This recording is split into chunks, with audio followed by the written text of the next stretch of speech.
Shalom, shalom, shalom untuk kita semua yang hadir. Selamat pagi, selamat siang, selamat sore, selamat malam. Komplit. Saya Romo Koko dan kita jumpa lagi di edisi Homili Hari Minggu.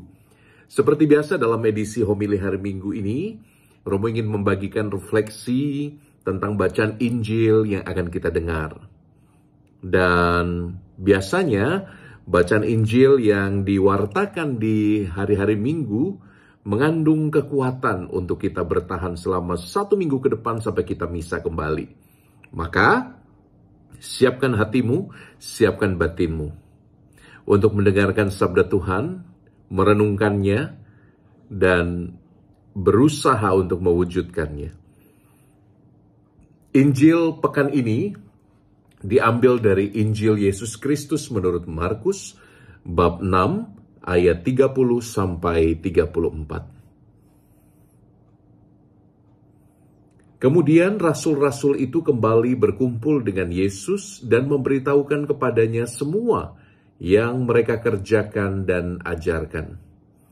Lalu ia berkata kepada mereka, "Marilah ke tempat yang sunyi, supaya kita sendirian dan beristirahat sebentar. Sebab memang begitu banyaknya orang yang datang dan yang pergi, sehingga makan pun mereka tidak sempat. Maka berangkatlah mereka untuk mengasingkan diri dengan perahu ke tempat yang sunyi. Tetapi pada waktu mereka bertolak, banyak orang melihat mereka dan mengetahui tujuan mereka. Dengan mengambil jalan darat, segeralah datang orang dari semua kota ke tempat itu, sehingga mendahului mereka. Ketika Yesus mendarat, ia melihat sejumlah besar orang banyak. Maka tergeraklah hatinya oleh belas kasihan kepada mereka, karena mereka seperti domba yang tidak mempunyai gembala. Lalu mulailah ia mengajarkan banyak hal kepada mereka." Demikianlah Injil Tuhan. Terpujilah Kristus. Saudari-saudaraku yang diberkati Tuhan, luar biasa ya.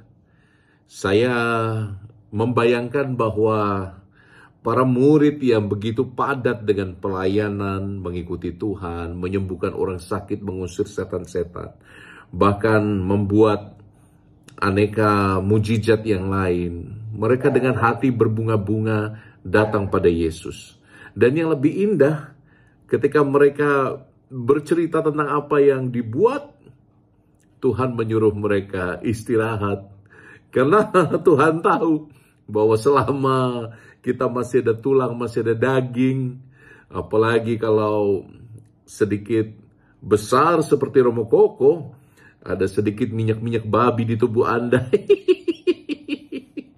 Mungkin kita lupa beristirahat ketika kita melayani, dan Tuhan sangat mengerti betapa kita membutuhkan istirahat, tempat di mana kita melepas sejenak topeng-topeng yang kita pakai di area publik, untuk berada sendiri dengan Sang Pencipta dalam kesejatian hidup, dalam doa, dalam ketenangan batin yang menyegarkan. Oh, saya rasa kalau Anda pernah jadi mama yang mengurus bayi dan balita, Anda tahu apa yang Romo maksudkan, bukan? Saya sempat melihat ada vlog dari seorang mama yang sempat merasa diteror dengan sedikit lucu, karena bahkan dia hampir tidak punya waktu untuk dirinya sendiri. Ketika di kamar mandi pun, ketika dia sedang pup, itu tangan bayi dan balitanya itu merangkak masuk lewat bawah pintu. Seolah-olah tidak ada waktu untuk sendirian. Anda para papa yang sedang mengurus bayi juga pasti merasa demikian, apalagi papa. Papa itu butuh guanya masing-masing, sama seperti semua laki-laki lain ya. Kita kadang-kadang butuh gua sendiri. Gua di mana kita bisa menikmati kesendirian ya. Dan itu kadang-kadang menjadi privilege yang tidak lagi Anda dapatkan para ayah. Ketika Anda menjadi seorang ayah yang mengurus bayi dan anak-anak. Kalau Romo, Suster, Frater, Bruder mungkin sedikit lebih terberkati dengan ruang privasi. Tapi pun kalau kami pelayanan, Seperti para murid Yesus, seolah-olah tidak ada ruang untuk istirahat. Maka kebenaran pertama yang ingin Tuhan sampaikan pada Anda pekan ini, jangan lupa untuk sejenak tarik nafas. Tuhan tahu betapa pentingnya menarik nafas. Tuhan tahu betapa pentingnya kita beristirahat di tengah kesibukan, di tengah pelayanan, di tengah banyak hal yang menuntut di dunia. Tapi kualitas tarikan nafas seorang Kristiani mestinya beda dengan yang lain. Karena apa? Karena engkau menyadari ketika engkau menarik nafas sejenak untuk beristirahat, engkau disatukan dengan ruah ilahi. Ingat, dalam kitab Kejadian, Allah meniupkan ruahnya, nafasnya. Maka tiap kali kita bernafas, kita ingat pada yang memberi nafas. Siapa itu? Tuhan, Bapa Surgawi. Dan hanya dalam Dia kita menemukan istirahat yang tenang, menyegarkan, menyejukkan. Maka istirahat kita bukan hanya tentang jalan-jalan atau pergi makan enak, pergi ke sana dan ke sini. Mungkin bukan kualitasnya di level pergi kemana atau makan apa. Istirahat kita mestinya kualitasnya ada di level dengan siapa? Dengan siapa? Kita bisa ingat, mungkin Anda yang sudah pernah mengalami pacaran. Pacaran itu, makan sate taichan yang 2.000-an rupiah itu rasanya nikmat sekali. Karena apa? Karena bukan satenya yang menjadikan momen itu indah, bukan? Yang menjadikan indah itu bukan apa yang kita makan atau kemana kita pergi. Yang menjadikan indah itu dengan siapa kita menarik nafas. Dan Tuhan memanggilmu pulang ke batinmu sendiri. Mari ke tempat yang sunyi. Untuk apa? Supaya kamu mengenal kesejatian hidupmu. Supaya kita sendirian, kata Tuhan. Supaya kita ada bersama Bapa yang memberi nafas, supaya engkau punya kesempatan dan waktu untuk mendengarkan nafasmu. Untuk mendengarkan nafasmu. Untuk mendengarkan yang memberi nafas padamu. Ini ada satu fakta menarik nih. Sadar nggak bahwa dalam tradisi perjanjian lama, nama Allah itu kan yang tidak boleh disebut karena sangat kudus, itu Yahweh. Yahweh. Lalu orang Israel, kalau di kitab sucinya ditulis Yahweh, karena nama itu begitu kudus bagi orang Israel, mereka akan menyebutnya dengan sebutan lain, Adonai atau Elohim, Tuhan dan Allah. Tapi nama asli sebagaimana dituliskan dalam kitab suci, diwahyukan, itu Yahweh. Dan Yahweh ini adalah kombinasi konsonan dan vokal, huruf konsonan dan vokal, YHWH, konsonan dan vokal yang kalau dibaca bersama-sama, Yahweh, itu tidak akan membuat lidahmu melekat di langit-langitmu. Coba deh, Yahweh. Kalau sesuai dengan pronunciation aslinya. Karena apa? Karena memang nama Allah ini identik dengan suara nafas manusia.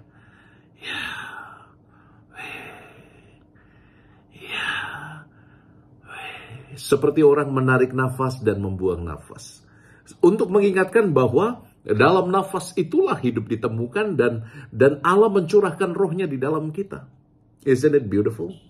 So being alone doesn't mean that you are alone. As long as you breathe, you're never alone. Selama kamu bernafas, kamu tidak pernah sendirian. Engkau ada bersama Allah. Wow. Ini pasti Anda yang sedang mendengarkan renungan Romo langsung praktek ini. Lengket gak bibir gue? Lengket gak lidah gue? yang langsung praktek tulis, saya langsung praktek Romo. Saya langsung praktek Romo.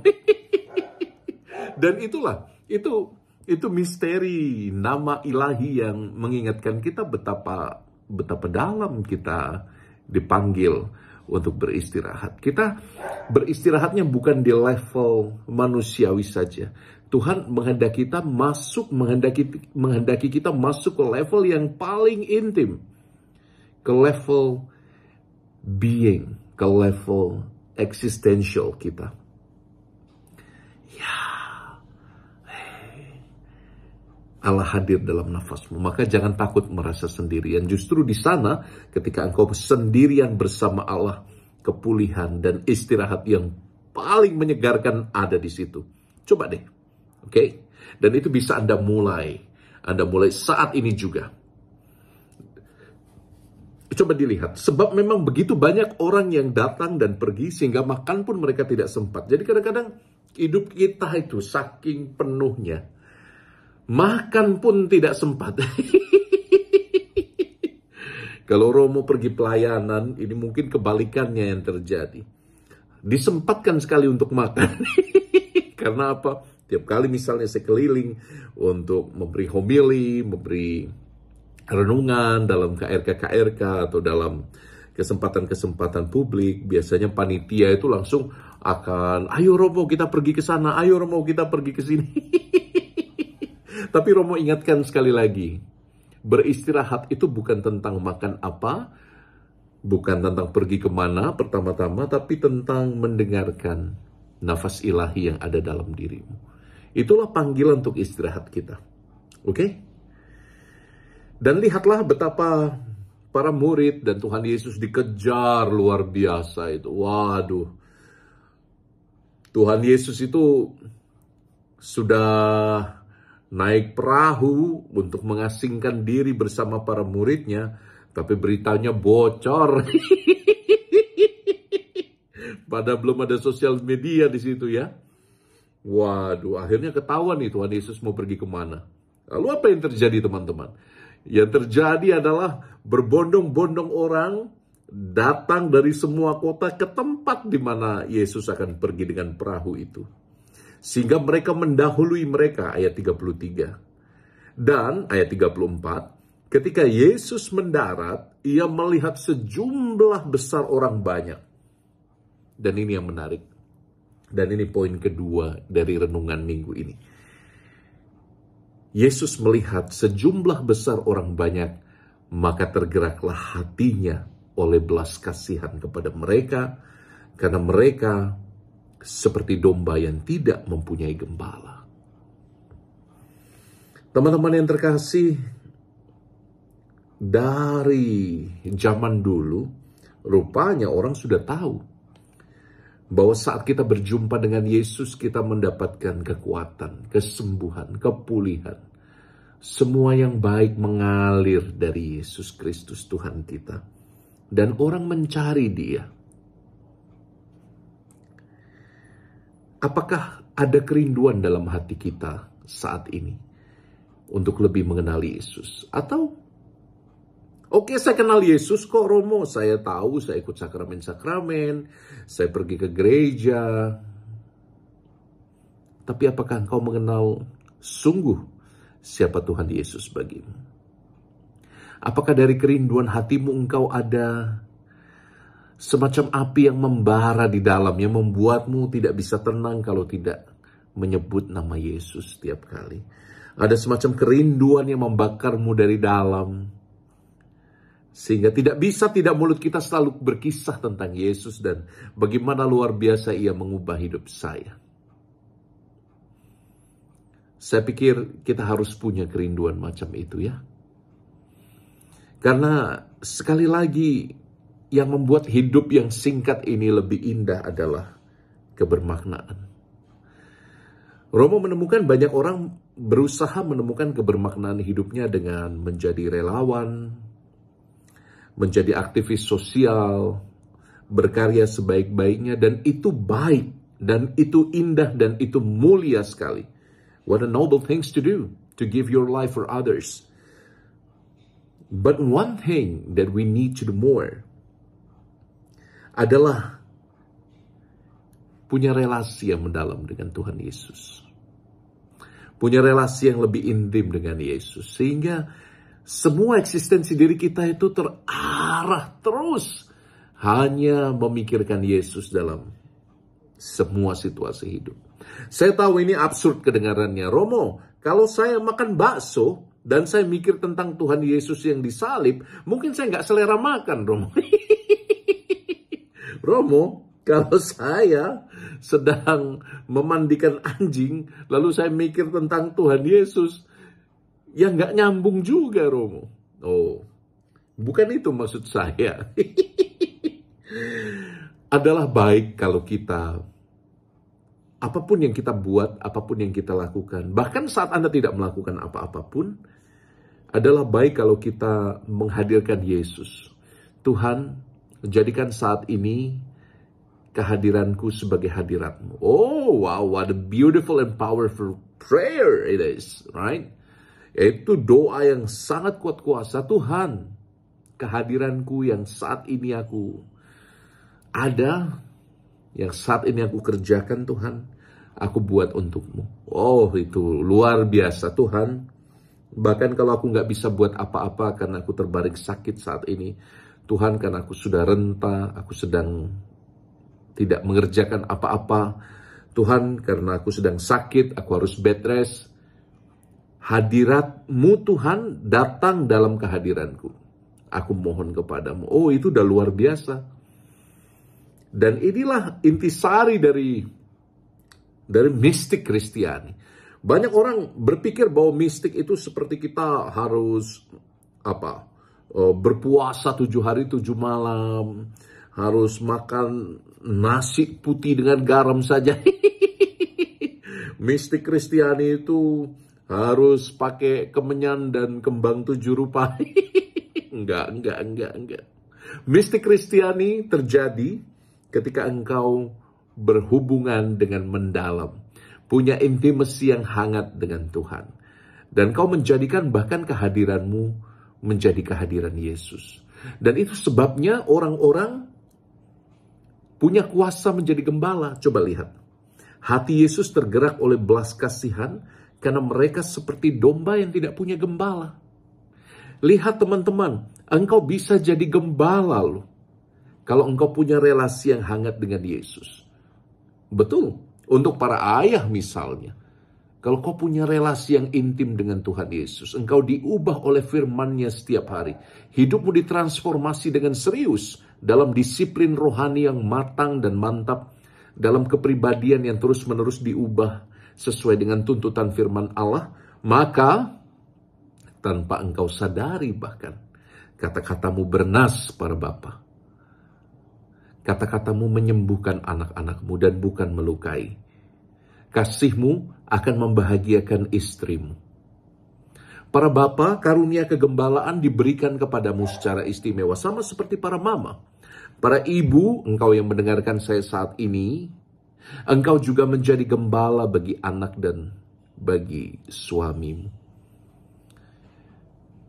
Dengan tetap menghormati suamimu, engkau mengasihi dia. Dengan tetap mencintai suamimu, engkau punya waktu untuk juga mencintai dan memperhatikan mertuamu.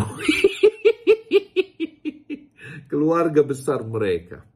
Engkau punya waktu juga selain memikirkan anak-anakmu, juga memikirkan tetanggamu. Karena apa? Karena lalu panggilan hidup kita sebagai seorang yang dikuduskan dalam keluarga, itu membuat kita mestinya juga aktif di tengah dunia. Tetangga, warga sekitar, di lingkungan, biarkan orang tahu bahwa engkau anak raja. Engkau anak raja, engkau anak Allah, engkau pilihan, dan engkau punya kapasitas untuk melihat banyak hal dengan kacamata Tuhan dan bukan hanya dengan kacamata manusiawi. Think about it. Para bapak dan ibu, engkau dipanggil khusus untuk ini. Dan kau yang masih melajang, masih menjomblo kayak Romo, jangan bilang kamu gak punya tugas. Minimal kamu mampu menggembalakan dirimu sendiri. Ada begitu banyak anak muda yang gagal itu dalam hidupnya. Karena apa? Tidak terbiasa mengembalakan dirinya. Hal pertama yang bisa kamu lakukan adalah merapikan bedmu. Come on, as simple as that. Kalau kamu punya relasi intim dengan Yesus, tapi kamu gagal merapikan bedmu sendiri. Tuhan, singkirkan roh kemalasan ini. Lihat kamarmu. Kalau kamarmu berantakan, amburadul, tidak karuan, dan kamu mengandalkan nenis untuk membantumu, kamu mengandalkan mbak yang asisten rumah tangga untuk membantumu membereskan kamar. Come on. You can do better. Gak mungkin kamu itu menjadi orang yang menyerukan nama Tuhan Yesus, aku mencintaimu, aku mencintaimu. Tapi kamarmu amburadul berantakan. Kayak baru perang dunia kedua. Think about it. Jadi gembala untuk dirimu sendiri. Meregulasi emosimu dengan matang, itu juga penting. Sehingga Anda kalau misalnya sedang dilanda cinta, tidak terlalu bucin. Sehingga Anda ketika sedang patah hati tidak terlalu baper. Sehingga Anda ketika banyak hal tekanan terjadi dalam hidupmu di usiamu yang masih belia, engkau tidak terlalu stres. Karena apa? Engkau tahu bahwa nafasmu membawa nafas ilahi. Ya.